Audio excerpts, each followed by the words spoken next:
Paano ko mapaparamdam na mahal kita kung malayo naman ako?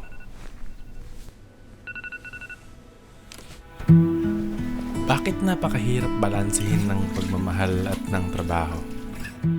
Madalas yung oras at mga plano natin ay hirap magkatagpo. Aminado ako na sa sobrang busy kong tao, nawawala na rin sa isip ko ang mahalagang araw nating dalawa. At minsan, yung birthday mo pa.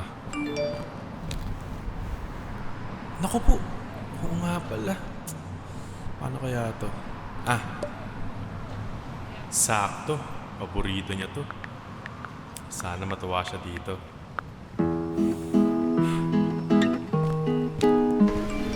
Nakakatawa mang isipin, pero pasensya ka na. Buti na lang may mga ganitong paraan para mapasaya kita.